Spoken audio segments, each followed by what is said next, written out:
ensaio de tração ele é utilizado para quantificar a resistência do material para materiais dúcteis. Então, a gente vai colocar o corpo e vai aplicar cargas, né, em sentidos opostos. Então, essa é a definição do ensaio de tração, aplicado para materiais dúcteis. Quais materiais dúcteis vocês conhecem? Aços de baixa liga, alumínio, cobre, chumbo, polímeros,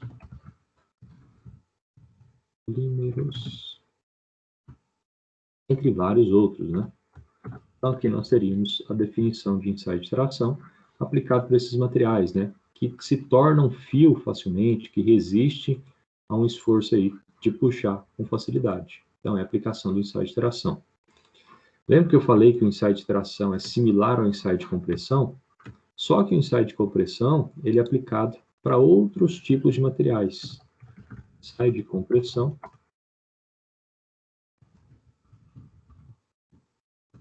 é aplicado para materiais frágeis. O que é um material frágil? É um material duro, né, que tem alta resistência mecânica. Exemplos que nós temos para esses tipos de materiais: concreto, os principais que a gente analisa, aços de alta liga. Na verdade, é mais provável que você faça uma tração. Vou tirar essa propriedade aqui. Vou deixar mais envolvendo concreto. Tá? Então, você teria a aplicação do ensaio de compressão, porque é o mais utilizado aí, né? Ligas de cimento, né? Concreto. Tá bom, aqui.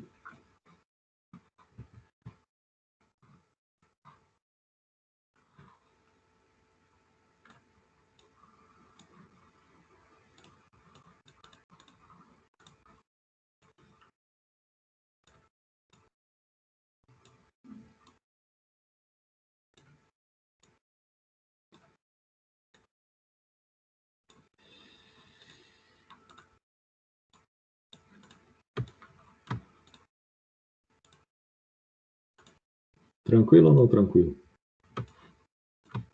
Tranquilo, professor. Então, essa definição, né, já que a gente sabe que o ensaio de tração é aplicado para materiais dúcteis e o ensaio de compressão para materiais frágeis, né, que tem maior resistência, quando eu analiso os gráficos, eles apresentam comportamentos diferentes. Tá? É como se eu imaginasse o seguinte. Deixa eu ver se eu consigo copiar esses.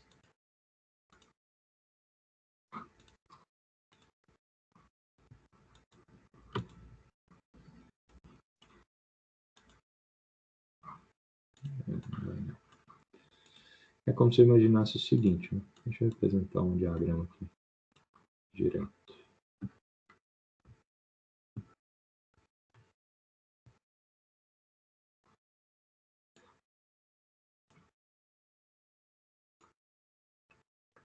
Vou desenhar um outro diagrama. Tensão, deformação.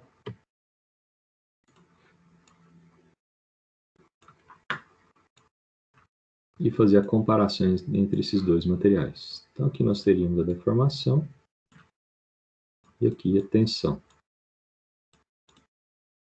Beleza? Para um material dúctil, o comportamento é esse aqui, ó. Você enxerga todas as propriedades de elasticidade, o escoamento ele é visível e toda a região plástica, né?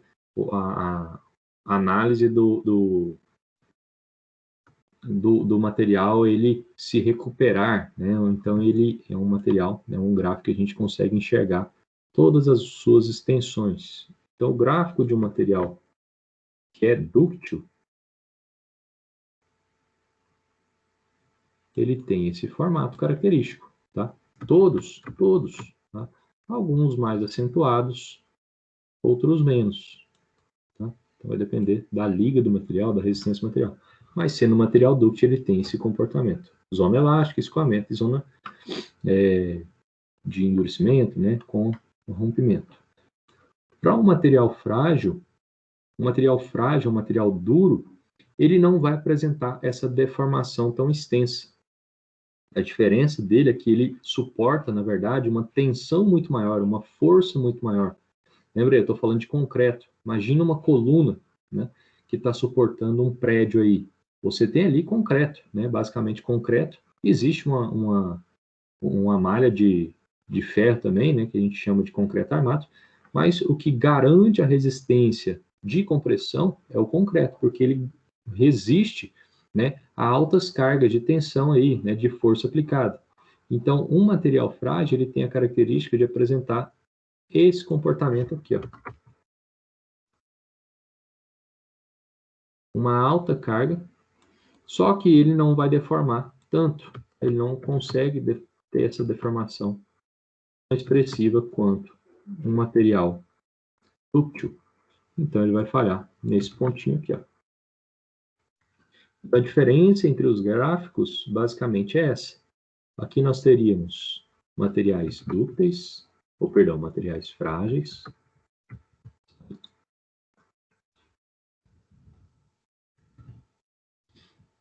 Aqui nós teríamos materiais dúcteis. Quanto ao comportamento do gráfico, não sei se algum professor citou isso com vocês na época que vocês estudaram. Opa.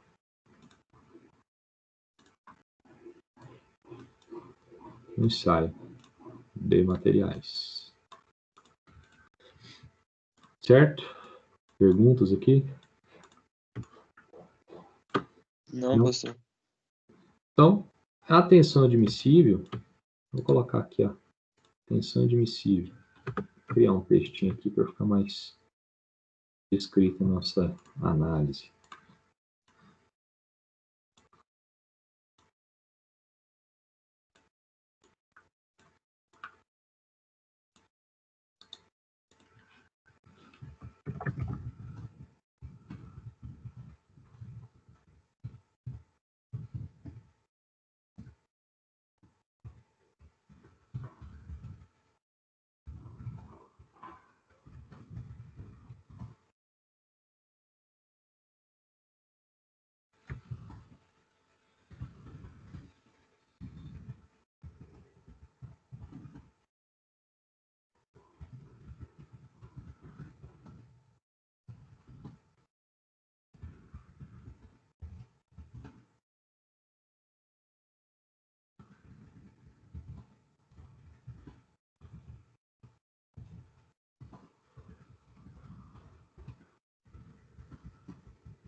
Eu coloquei uma definição bem simples, né, do que é tensão admissível, que é uma tensão de projeto que garante segurança e confiabilidade ao material, utilizando um fator de segurança. Né? Então, esse fator de segurança é esse termozinho aqui, ó, K. Ele é um fator adimensional. Como é que eu encontro esse K aqui? Ó? Em estudos de projeto, né? Por exemplo, engenharia de projetos, né? Projeto de máquinas, todos os fatores eles estão tabelados de acordo com o tipo de montagem, né? Por exemplo, se você tem um sistema pressurizado, né, um exemplo aí, um vaso de pressão, né, um botijão de gás, tá? Esse fator ele deve ser elevado, porque pode envolver, como está ali aplicado numa residência, né? E caso ele possa até cair, né, você pode derrubar esse botijão aí, para que ele não se rompa, né? Às vezes a parede ali ficou muito fina, para que ele não se rompa, você garante um fator de segurança maior, tá? Então esse fator ele vai depender do tipo de serviço que está sendo aplicado. Mas de forma geral, quanto maior o fator, né, quanto maior esse K, maior a segurança você terá, só que maior quantidade de material você pode gastar também, tá? É uma das condições que o engenheiro que vai determinar esse fator. Tá? Não existe uma norma específica falando, você tem que colocar pelo menos isso. Tá? Se você quiser colocar o fator segurança igual a 1, sem problemas. Só que aí você tem que analisar quais as condições da sua montagem, né, do seu projeto, né? Por quê? Porque imagina só, para materiais dúcteis, se você jogar o fator igual a 1, a tensão admissível, ou seja, a tensão de projeto, que é dada lá na zona elástica, se igualou à tensão de escoamento. E se eu analisar aqui a tensão de escoamento, onde é que ela está? Lá na zona de plasticidade, ou seja, o material já se comporta de forma a deformar permanentemente. Então, é provável que esse material ele será utilizado aí na sua configuração máxima, ele venha romper num futuro próximo, tá? Então, às vezes, dependendo do projeto, é importante a gente definir melhor colocar um fator muito maior, tá? Então, quanto maior, menor vai ser essa tensão admissível, mas você estará trabalhando ela onde? Dentro do regime elástico, tá? Que é uma zona de segurança para que você não venha falhar com seus dispositivos, beleza? Da mesma forma, a ruptura. Né? Eu pergunto, por que aqui eu analiso para material ductil a tensão de escoamento e para cá eu analiso a tensão de ruptura para material frágil? A resposta está aqui, ó. Imagina só, você está analisando um gráfico de material frágil e de material dúctil. Onde ficaria a tensão de escoamento do material dúctil? Né, nessa regiãozinha aqui, ó. Aqui é a tensão de escoamento, análise de escoamento. Onde ficaria a tensão de escoamento, né, análise de escoamento aqui no material frágil? É quase imperceptível. Só que é mais fácil você analisar no material dúctil, no material frágil, o quê? A ruptura. Enquanto que aqui, apesar de haver ruptura também, você enxerga também, você analisa essa propriedade do escoamento. Por isso que, para materiais dúcteis, como ele está próximo a uma zona de elasticidade, o escoamento ele está próximo à elasticidade, é o ponto posterior, né, à frente da elasticidade, você enxerga essa propriedade. Para materiais frágeis, né, esse escoamento é quase que imperceptível, então a gente analisa através da tensão de ruptura. Essa é a diferença básica. Certo? Então vou colocar os termos aqui que eu havia deixado de colocar e a gente finaliza por hoje. Professor, Oi? aí para descobrir, no caso, no material frágil, a tensão de ruptura é uma equaçãozinha também? Não, tensão de ruptura é um valor que você encontra através do ensaio, tá? Esses valores, Entendi. escoamento, ruptura, tensão máxima, você encontra através de um ensaio mecânico, tá? Um ensaio de tração ou de compressão. No ensaio, você já sabe todas as características de um material, tá? Se eu mostrar aqui para vocês num livro,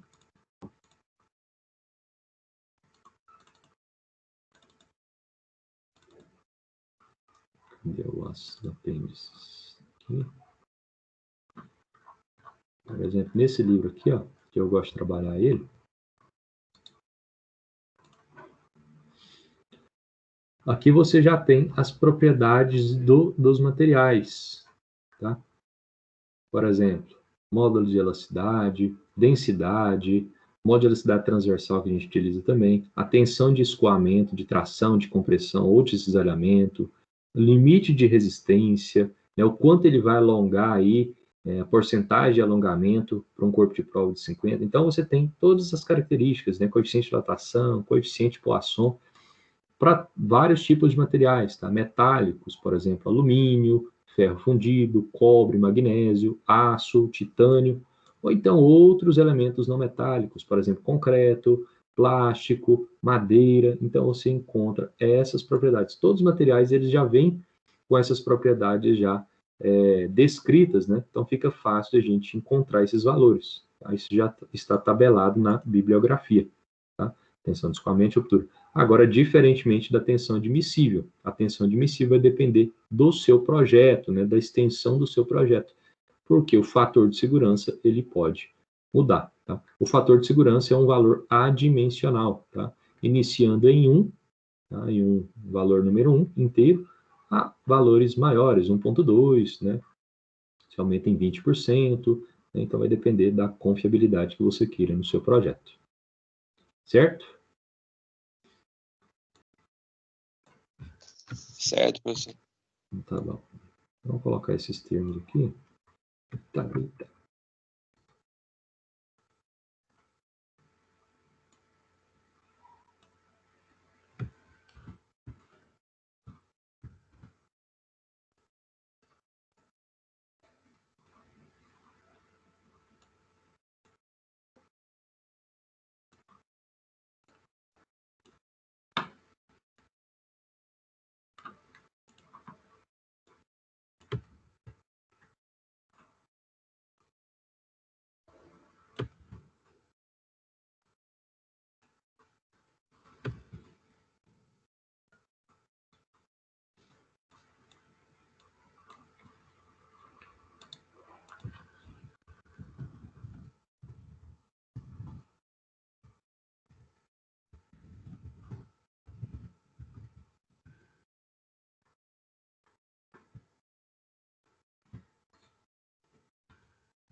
Aí. Só juntar essas propriedades aqui.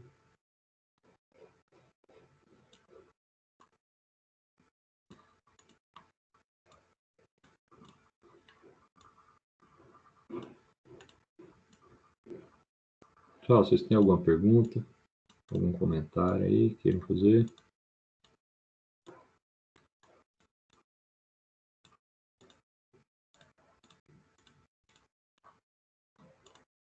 Tem não, professor. De boa.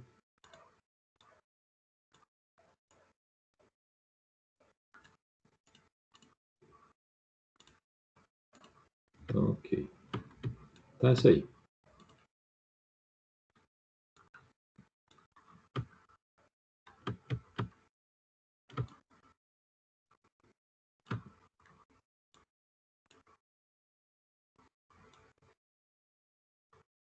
Então, é a definição de cada termo. E aqui a tensão admissível. Só colocar ela aqui.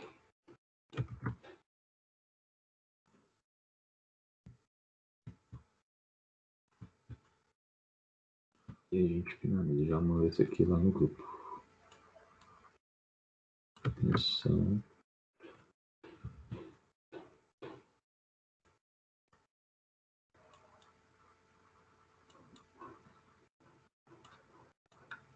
admissível.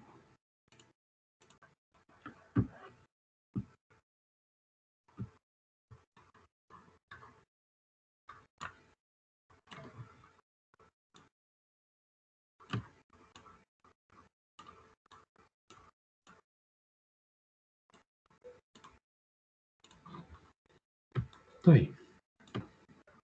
Nossa aula de hoje. Toda tensão, tá? Lembre aí que é é a mesma unidade de medida, dado em megapascal. Então tá aí. Perguntas, dúvidas? Professor, não, professor. Não. Então, ok.